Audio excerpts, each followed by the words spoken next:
Ministri i jashtëm i Bosnjë-Hercegovinës u përplas me homologun serb Marko Đurić në Antalya pasi akuzoi Serbinë se po fsheh kriminalët e luftës.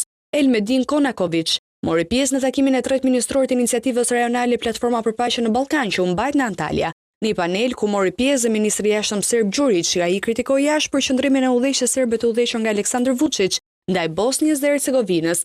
Konaković tha se vendet në rajon nuk duhet ta duan njëri tjetrin për qenë fshinj të mirë, por ndershmëria dhe përgjegjësia janë çelësi për ndërtimin e besimit. Nuk mund gënjejmë dhe të presim besim, pas gjithçka që ndodhi gjatë luftës në Bosnjë dhe Hercegovinë që u quaj agresion. Marrëdhëniet janë dëmtuar. Nëse kriminalët e luftës fshihen ose mbrohen, nuk mund të flasin për marrëdhënie të mira fshinjësore, tha Konaković. Ai u referua lëvizjeve politike nga Serbia, duke kritikuar faktin se presidenti serb Aleksandar Vučić ftoi zyrtarët e ish-presidentit të entitetit Milorad Dodik në një konferencë për shtyp. Nëse keni një konferencë për shtyp dhe respektoni Bosnjën dhe Hercegovinën, pse Vučić fton Dodikun e dënuar të qëndrojë pranë tij dhe pastaj dërgoi një mesazh se ai do të ketë ushtrim më të fortë në rajon. Megjithatë, Konaković theksoi se ka hapësirë për bashkëpunim, veçanërisht në fushën e projekteve infrastrukturore, ku ka një interes përbashkët të gjitha vendeve në rajon.